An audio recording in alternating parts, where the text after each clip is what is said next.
ebya full figure si birungi.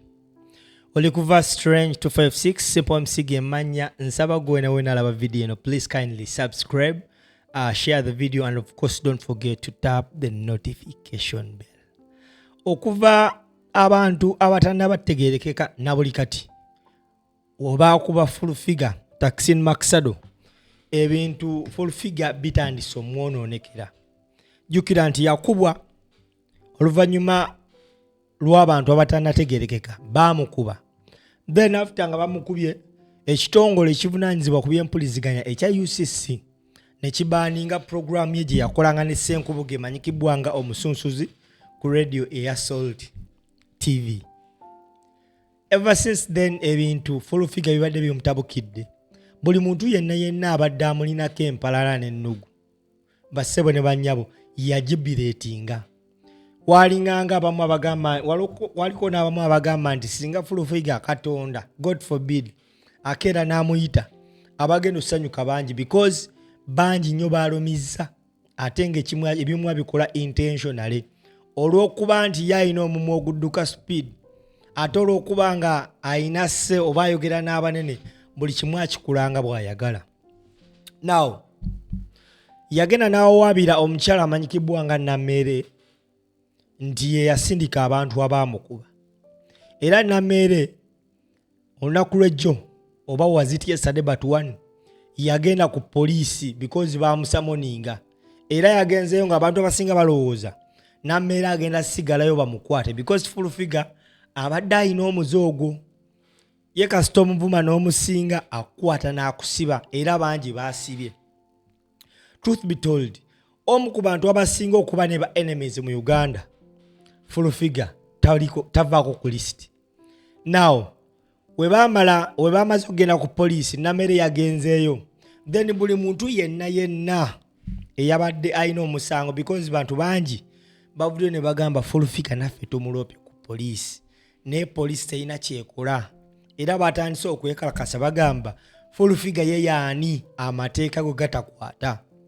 We mubanga buli muntu abako ne kyamukoze full figure agenda ku poliisi ne mumuyita ye full figure yaani atakwatwako. So buli yalopa omusango ku poliisi yesterday buli abadde awalana full figure wandiika full figure nakangubi yalabise ejjo ku poliisi ng'omukyala Nameere agenzeeyo era yabadde nga political rally. Now one of those people be ya offendinga oba babadde alina embeera naye bwe batakwatagana amanyikibwa nga Black Sugar avuddeyo n'ayogera ebigambo bino. Njagala atowulirize tukomewo tovaawo. Otherwise olunaku lw'eggulera nga bwe nsiibula actually olunaku lw'eggulera wabaddeyo samoni ya Honorable Nameere bamuyise ku poliisi ku CPS ne bamuyita ne bamugamba jangu nga tukyali ku misango gya full figure. N'agenda shitanda n'abaddeyo bannamawulire bannaye mwasinze kwagala Nameere bannaye babaddeyo nga bayitirivu bonna ne bajja and twade tumanyi Nameere bagenda mumukwata naye munnaye poliisi yamuyise kumubuuzaayo kimu bibiri era ne baba nga bamuleka n'abanga adda ewaka. Bantu bagambye mujja kakasa bikoze bitya. But okay, I want to know, this is a question to address. Omanyi nze budwezjano ne lulina questioning UCC n'ebitereeza. Today I'm going to question Uganda Police. Buno baka bugenda eri Uganda Police. Emisango full figure gyaloopa nga mugiraba mangu ffe gye twaloopa temugiraba. We have cases. Si omusi babiri. I have a case. Mama Blackman has a case. Zubeda Byantalo has a case. Honorable Nameere has a case.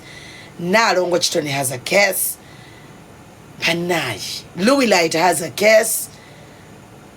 Tulibayitirivu. Sefco has a case. Ono mwana gwe bazaalamu yaani ono gwe bagamba nti omwana si uwe n'agamba nti uwe balyoke bamusibe. nogenda gamba ajja kubeera nga abajulizi Namugongo. He has a case. His name is going. Erinnya liganya okujja, but he has a case. Like emisango mingi. Immediate effect gye mukozesa ku keesi z'omukyalo oyo muzikozese ne ku zaffe. Twagala okulyanga amasimu gatukubira gatugamba apparently keesi ye eyimiridde bweti. We want to hear that. Okitegedde? That is a question to Uganda police. Otherwise, Honorable Nameere is safe and sound. She's okay. She slept home with a hubby. Abitex yabaddeyo yagambye nina okube bannaye abantu bazze bagambe kale tugeza ne tulabanga Honorable nga bagamba Honorable Justine Nameere Ju nenkakasa nti amaanyi ag'abantu gakola. Tomorrow is a Friday. Do know what you want Friday? No Rachel to sagasagana ogenda kusigala nga wekomide ku Radio 4 in Sunsuzi. Wait until we actually unleash our lineup for tomorrow. And sigadeze Black Sugar 256 munzikirize mberekereze mubere bulungi mwenaba.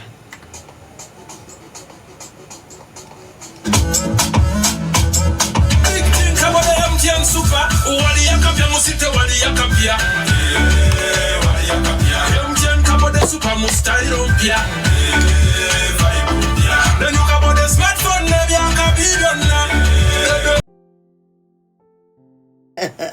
Enyimba zonna ezakunyumiranga emyaka 5 emyaka 10 emyaka 2 emyaka gyonna 3 emabega zibawo ku nsonso ze. Yep. Ndoza nawe tusimbula. Black Sugar 256 aka Kaludo Amutaddeko Nyagata for Mombeja Sarango Obacha Committee CEO Side Chicks Association aka Top 10 Presenters. Argue with your own keyboard. They don't let me come and stress it. I'm actually the best entertainment celebrity gossip presenter. Tutandikira abadako ne badirira. Yeah. So nera bidebaga manti nze lawyer w'abakyala abaliko nakyo. Olunako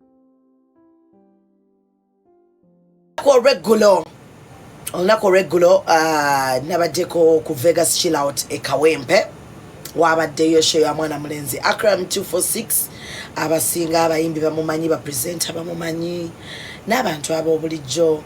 His fashion stylist stylinga abantu like nokera kumchana agamba sugar kumbiri gwena kwambala boti ne boti siwe wali embozi.